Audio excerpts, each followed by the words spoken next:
shocking spectacle of appalling carnage.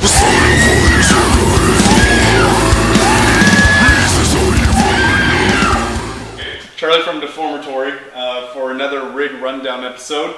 So last time I talked about my custom board made by Maple Rock Pedal Boards down in Acton, Ontario. And I talked a bit about the Airis Effects Savage Drive and Malediction boost pedal, which is a custom delay and lead boost pedal that they made for me.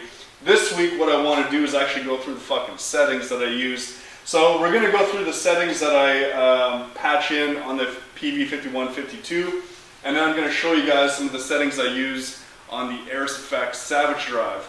And we'll just kind of go through it. I'll talk a bit about my tone preferences, string gauge, that kind of shit, for what I play with in Deformatory.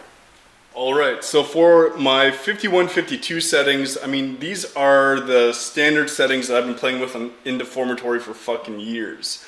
So I'm playing through the lead channel.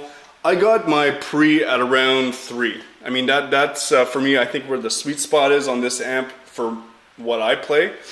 And it really kind of punches through. Now, of course, these settings for my tone is specific to my fucking playing style, right? And how I pick, how I play, all that kind of shit. So this is dialed in perfectly for me and my style. It may sound differently for you depending on what you're playing through.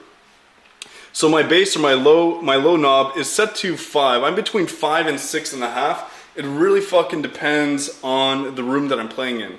So in our rehearsal space, it's fucking massive. Our ceilings are really high. So I actually dial the bass down a little less than I normally would, just so that the amp will ring through a bit more. My mid range is around 4.5. My high setting is around 7. And of course my post is between 3 and 4 typically. And that for me is like the sweet spot where the amp really kind of pushes the best. My resonance is 6.5 and my presence is around 6. So these are my settings on the lead channel on the 5152. Alright, so on the Airis Effects Savage Drive, which is the fucking most killer pedal I've ever owned in my life, my settings are set to what I fucking love, especially as it relates to how this pedal really pushes the 5152 into overdrive. I mean, this pedal is super versatile, and you'll find tons of videos of people dialing this in for fucking gent to thrash to everything. This pedal is absolutely killer for metal. So for me, I have the dirt cranked almost to 5, which is, you know, quite high. The bite, which is essentially like the core of this fucking pedal, is set to about 6. Volume of the pedal is cranked to about a solid 8, and the tight knob, which is essentially what your tone knob would be on like your Maxon 808, I got it set anywhere between 4.5 to 6.5. Really depending on the room. Now I find that these settings in particular really fucking push a 5152 to its max capacity, brings out the most amount of drive and clarity, and really makes it sound fucking heavy. So these are the settings that I use on the Airis Effects Savage Drive.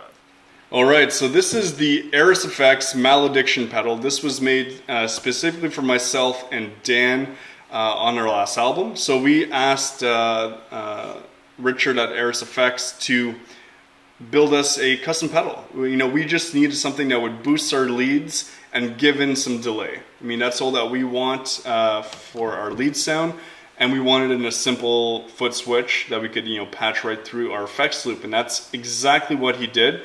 Now he added a few more little bells and whistles. I'll kind of get into it a little bit, but this pedal fucking kills. So it's a clean boost, true bypass with the right amount of delay built into it. So he incorporated this mid-range switch, so you could have, you know, high mids and mid-range, and of course low, which is awesome. So depending on what kind of brightness you want coming through your mix, this is really versatile. So for me, I have it set down pretty low. I really like it to sound smooth and kind of fat, and I find that having the mid boost down really does it for me. So on the boost, which is essentially like your the amount of volume that's going to come through This thing is fucking super sensitive, which is sick. So I have it, you know, at around 3 o'clock, give or take. So, and then my delay settings, which I mean, fuck, you could fuck around with these all you want. For me, I like having a lot of delay, but that kind of cuts off abruptly. So that's why the mix is like, you know, almost at 5. The delay is just a little bit past 5.5. Same thing with the repeat. And I'll play a little bit of that in a bit, but I mean, this for me, I'm always messing around with these settings. So this is my flavor of the week right now, and this will likely change come next show or next gig. So yeah, but the fucking Malediction pedal is absolutely killer. What a shocking spectacle of a porn carnival.